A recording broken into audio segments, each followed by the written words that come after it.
राजकीर्ति जी, इंदौर। राधे राधे महाराज जी। गुरु जी, विपरीत से विपरीत परिस्थिति में ईश्वर की कृपा कैसे अनुभव होती है और करें? जब भजन किया जाता है, जब ईश्वर से अपनापन करके और खूब भजन किया जाता है तो हृदय इतना आनंदित रहता है। भगवान के नाम में, भगवान के धाम में, भगवान के रूप में, भगवान की लीला में वो सामर्थ्य है कि हम विपरीत से विपरीत परिस्थिति में भी आनंदित रह सकते हैं। तो हमारा कर्तव्य है कि हम नाम जप करें, शास्त्र स्वाध्याय करें, सत्संग सुने और गंदे आचरण ना करें। जो हमें पता है कि ये पाप है, ये गंदा आचरण, वो ना करें तो हमारा हृदय आनंदित हो जाएगा। और जब हृदय आनंदित रहता है तो परिस्थिति जितनी भी आती है दुख की, वो सब बाहर आती है। ये शरीर भी बाहर है। अगर हम मन आनंदित है तो शरीर दुखी है तो चलेगा, अगर शरीर स्वस्थ है और मन डिस्टर्ब है तो वो डिप्रेशन में चला जाएगा, वो परेशान हो जाएगा। इसलिए भगवान का नाम जप ही, भगवान का सुमिरन ही हमें भारी से भारी विपत्ति से बचाता है। जैसे प्रहलाद जी, कबीरदास जी, बड़े बड़े संत हुए जिनको विपरीत परिस्थितियां मिली। आग का ऐसे पूरा ज्वाला लगाकर प्रहलाद जी को बैठा दिया गया था, लेकिन एक रोम भी नहीं जला, क्योंकि राम राम राम राम जप रहे थे, हरि हरि हरि जप रहे थे। तो भगवान के नाम में इतनी सामर्थ्य है कि भारी से भारी विपत्ति में भी हम उसे सह सकते हैं। तो हमें लगता है हर विपत्ति, हर दुख को हम भगवान से जुड़कर काट सकते हैं, अन्यथा नहीं, अन्यथा तो टूट जाएंगे। इंसान का भरोसा इंसान बाहरी है, अंदर से हमें ठीक होना चाहिए और अंदर हमें स्वस्थ कर सकते हैं भगवान। हमें आनंद है, क्यों? क्योंकि आनंद चंद्र भगवान। अभी तो जैसे आपसे बात कर रहे हैं तो हम बाहर बात कर रहे हैं, और जब हम अंदर हो गए तब शरीर का बहाना ही खत्म कि शरीर की किडनी फेल है, शरीर जो जब कष्ट हो रहा है उस समय भी भगवान सामने। मरने की बात जब आती है तो लगता है भगवान से ही तो मिलना है, मरने का मतलब है भगवान से मिलना है। क्या यार दिक्कत है? एक आनंद है। तो भारी से भारी विपत्ति में भी तभी हम आनंदित रह सकते हैं जब हमारा चित्त भगवान से जुड़ा हो। यदि भगवान से नहीं जुड़ा तो फिर तो डूब जाओगे। ऐसे ऐसे दुख हैं, ऐसी ऐसी विपत्ति है कि उसी में हो जाएगा कि अब जीना क्या, ऐसी परिस्थिति आ जाती है। और देखो, भगवान से अगर चित्त ना जुड़ा हो तो सब ठीक होते हुए ऐसे पाप बन जाते हैं। पति ठीक है, पत्नी जवान है, उसने दूसरे पुरुष का वरण कर लिया, अपने पति की हत्या कर दी, अब वो जेल चली गई, ना उसको बॉयफ्रेंड मिला ना पति मिला। बुद्धि भ्रष्ट हो जाती है ना। हमारी जब बुद्धि भगवान से नहीं जुड़ी होती तो ऐसे कर्म करवा देती है कि हमारी दुर्गति हो जाती है। इसलिए हमारी बुद्धि शुद्ध रहे, हमारे अच्छे आचरण रहे, हमें बड़े से बड़े दुख में लड़ना सीखे, उसके लिए हमें भगवान से जुड़ना अत्यंत आवश्यक है। हम भगवान का नाम जप करें। गुणवंत जी, अहमदाबाद से। राधे राधे महाराज जी। महाराज जी, प्रारब्ध पहले या पुरुषार्थ? प्रारब्ध से शरीर रचना हुई है और शरीर से पुरुषार्थ होता है, तो पहले प्रारब्ध पीछे का। अब जो पुरुषार्थ करोगे उसका परिणाम प्रारब्ध ही निकालेगा। आप कितना भी प्रयत्न कर लो, आपका बुरा प्रारब्ध है तो आपको असफलता ही मिलेगी। कितना भी प्रयास करो, और कितने ऐसे हैं कि बिना प्रयास के सफलता को प्राप्त होते चले जाते हैं, तो उनका पीछे से प्रारब्ध लगा हुआ है। पहले प्रारब्ध, क्योंकि उसने रचना की है शरीर की। शरीर की रचना जिस समय हमारा शरीर रचा गया है उस समय शुभ और अशुभ कर्म दोनों से मिश्रित बनाया गया है, उसी समय प्रारब्ध रच दिया गया। पुरुषार्थ तो आज करेंगे, प्रारब्ध तो पीछे से रचा हुआ है। समझ में आ रहा है ना जी? सुनीता जी। राधे राधे महाराज जी। महाराज जी, भाव के रूप में मैं आपके चरणों में प्रणाम करती हूँ। महाराज जी, महाराज जी ये कहना चाह रहे हैं कि इनको जीवों से ज्यादा जानवरों से, वनस्पति, वो भी तो जीव है, उन्हीं से ज्यादा प्रेम है। वो भी तो जीव है। जैसे मनुष्य से इतना हो नहीं पाता, जैसे कुछ खाने का, जीवों को देने का, मतलब मन का। कोई बात नहीं, तो उसमें परेशानी क्या है? दया भाव नहीं आती मनुष्य को प्रति महाराज जी। तो बोलो कोई बात प्रति बहुत ज्यादा है। कोई बात नहीं है, लेकिन उनकी भी सेवा करो, उनमें भगवान देख के। उनमें भी भगवान है और मनुष्यों में भी भगवान है, जो चींटी में भगवान है वही मनुष्य में भगवान है। भगवान में अंतर नहीं, आपके भाव में अंतर है। तो क्यों नहीं हो पा रहा महाराज जी ऐसा? अब कोई है आपकी मलिन वृत्ति, पवित्र वृत्ति तो नहीं है, मलिन वृत्ति है अंदर। नाम जप करो उससे नष्ट हो जाएगी। अरे सिय राम मैं सब जग जानी, करो प्रणाम जोर जुग पानी। जितनी माताएं बहनें सब सिया रूप हैं, जितने पुरुष है सब राम रूप हैं। क्या परिवर्तन? अब इनसे द्रोह करो और चींटी को दाना चुनाओ तो हमें लगता है कि बात तो बनेगी नहीं। महाराज जी जैसे पेड़ पौधे गमले में उगे हैं, तो जैसे घास फूस होती है उसको उखाड़ने में भी इतना दिल दुखता है कि उसको उखाड़ने का मन नहीं करता। अगर शरीर में फोड़ा हो जाए तो उसको काटने में दुख होगा कि अच्छा लगेगा? तो फिर अगर तुलसी जी हैं और 10 घास है, अगर हम घास निकाल देंगे तो तुलसी जी पुष्ट हो जाएंगी, तुलसी जी विकसित हो जाएंगी। ये बुद्धि की मलिनता है, कोई खास बात थोड़ी है। ये बुद्धि की मलिनता, हम इसे दया नहीं कह सकते, ये कोई खास बात थोड़ी है। कैंसर हो गया तो उसको पोषित करेंगे क्या? हाथ कटवा देंगे पूरे शरीर की रक्षा के लिए? तो ऐसे ही है, जो तृण है, जो घास है, वो उस जो हम पौधा मूल लगाया है उसकी शक्ति को शोषण करके उसको कमजोर करेगा, इसलिए घास हटा देते हैं किसान लोग।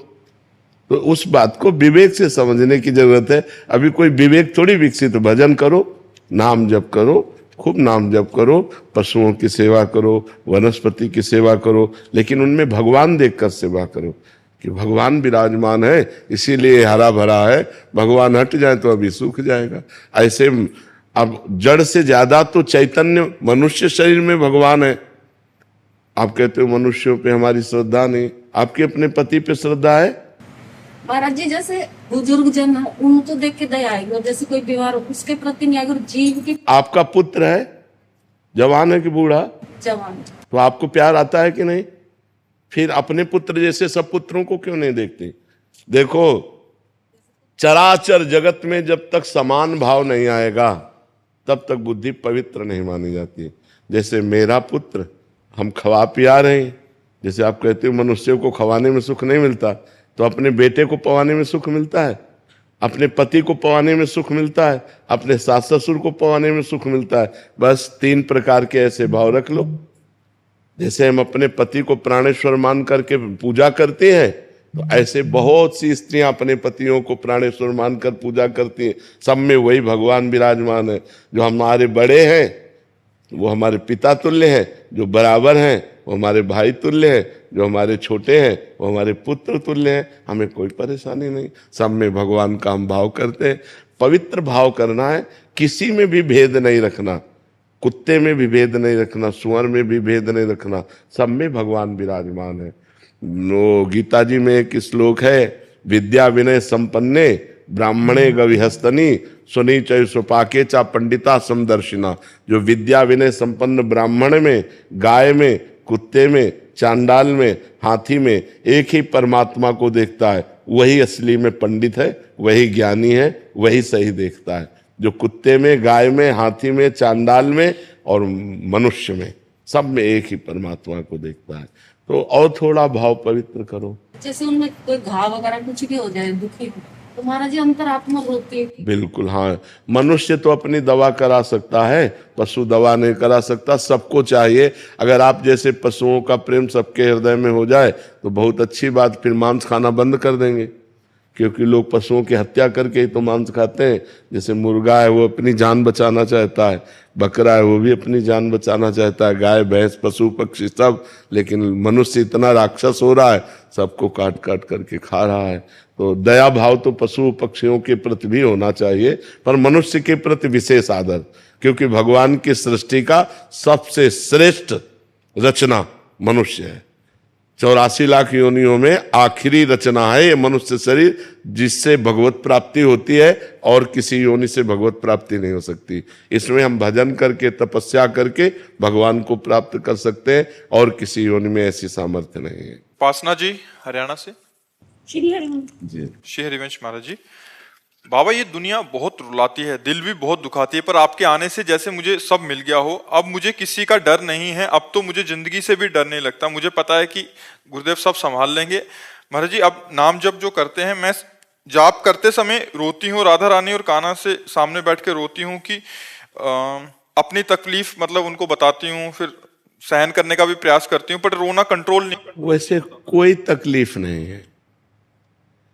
हमारे द्वारा किए हुए कर्म हमको भोगने पड़ रहे हैं, आनंद पूर्वक भोगना चाहिए। अगर चित्त को भगवान से जोड़ दो, हम बार बार अपना उदाहरण इसलिए देते हैं कि हम कहाँ खोजने जाएं किसी का उदाहरण, हम अपना उदाहरण देते हैं।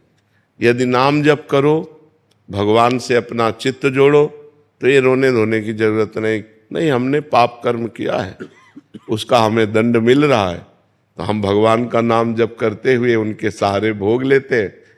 आगे भगवान कृपा करेंगे, क्योंकि नाम जप कर रहे हैं तो सारे पीछे के पाप नष्ट होंगे, और जिस दिन आनंद मंगल आया उसी दिन से हम परम सुखी हो जाएंगे।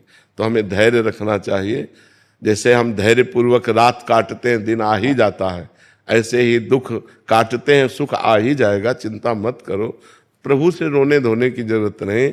अगर प्रभु से मांगो तो एक बात मांगो कि आपको कभी भूलूं नहीं, आपका नाम कभी न छूटे, हमसे कभी पाप न हो, हमसे किसी को दुख न हो। भगवान मुझे ऐसा ज्ञान दो जिससे किसी को दुख न दूं, हम सबको सुख प्रदान करें, हम नाम जप करें, परोपकार करें, बस यही मांगो। अपने दुख की निवृत्ति मत मांगो। हमारा दुख तो हमारे कर्म के अनुसार भगवा के हट ही जाएगा, उसको मांगने की जरूरत क्या है। मधु जी गुरुग्राम से।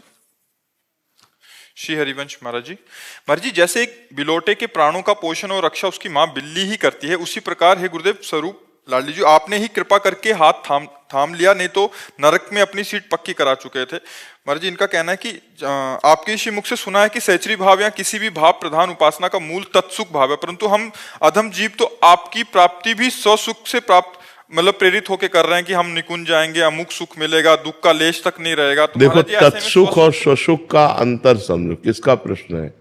तत्सुख और स्वसुख का अंतर यह है, जो देह को लेकर के सुख मांगा जाता है वो स्वसुख है, और जो स्वरूप को लेकर मांगा जाता है वो तत्सुख है। ये देह वाला सुख तो है नहीं। देह वाला सुख कि हमें अच्छा भोजन मिल जाए, अच्छे कपड़े मिल जाए, अच्छा मकान मिल जाए, ये स्वसुख वांछा है। लेकिन मुझे भगवान मिल जाए, मैं निरंतर भगवान के चिंतन में रहूं, मैं भगवान की सेवा में रहूं, भगवान की लीला कथा सुनूं, भगवान के भक्तों का संग करूं, ये तत्सुख माना जाएगा, ये स्वसुख नहीं माना जाएगा। समझ रहे ना? हाँ। रुद्रेश मिश्र जी अयोध्या जी से। श्री हरिवंश महाराज जी, सबसे बड़ी पूजा क्या है? क्या सत्य ही सबसे बड़ी पूजा है? नाम जप। नाम जप सबसे बड़ी पूजा है। सत्य तो है, तो विराजमान है, सबके हृदय में विराजमान है। क्या दुख जा रहा है क्या? सत्य स्वरूप परमात्मा सबके हृदय में विराजमान है, क्या दुख जा रहा है क्या? सत्य तो है, पर क्या सब सुखी हो रहे हैं क्या? नहीं हो रहे। सत्य का चिंतन करना, सत्य का स्मरण करना, ये सबसे बड़ी पूजा है। अगर स्मरण नहीं है, सत्य है गीता जी, भगवान की वाणी है ना, तो अर्जुन जी को मिला क्या? नष्टो मोहा स्मृतिर्लब्धा तत्प्रसादान मयाच्युता, मोह का नाश होकर स्मृति प्राप्त होना सबसे बड़ी पूजा है। यस्य स्मरण मात्रेण जन्म संसार बंधनात् विमुच्यते नमस्तस्मै विष्णुवे प्रविष्णुवे। भगवान का स्मरण। अगर भगवान का नाम जप नहीं तो सत्य तो है, पर उसके होते हुए सब दुर्गति को प्राप्त हो रहे हैं, सब दुखी हो रहे हैं, सब परेशान हो रहे हैं, सब भागे घूम रहे हैं। सत्य का चिंतन, सत्य का स्मरण, सत्यमयी स्थिति, तब जाकर के हमें शांति प्राप्त होगी। केवल सत्य है इस बात से बात थोड़ी बनेगी। सत्य का चिंतन कितना हो रहा है, असत संसार का चिंतन कितना हो रहा है, और सत्य भगवान का चिंतन कितना हो रहा है। अगर भगवान का चिंतन हो रहा है तो शांति, सुख, आनंद, परम पद, और अगर संसार का चिंतन हो रहा है तो अशांति, दुख, चिंता, शोक, भय, नरक, ये है। सत्य तो है ही, पर सत्य का चिंतन कितना हो रहा है, खास बात। आपका प्रश्न है, बात समझ में आ रही है आपकी? हाँ, जब नाम चिंतन करोगे, भगवान का भजन करोगे, तभी उस सच्चिदानंद में भगवान का आनंद प्राप्त करोगे। नहीं तो सत्य तो है, तुम्हारे अंदर भी है, सबके अंदर है, लेकिन खूब पापाचरण हो रहा है, खूब गंदा आचरण हो रहा है, खूब गंदा दिमाग हो रहा है, तो फायदा क्या? हमारा दिमाग शुद्ध हो जाए, हमारा दिमाग सत्य में स्थित हो जाए, उसके लिए हमें भजन चाहिए। सत्य के राह पे चलना। हाँ, सत्य की राह पे चलना, ये परम सत्य है। हाँ, सत्य की राह पर चलना, ये बात नहीं। जैसे केवल सत्य, तो सत्य तो है पर उसका चिंतन नहीं है, उस पर हम चले नहीं, उसका अमल नहीं किया तो फायदा क्या हो? वो तो है ही, सबके हृदय में है जी।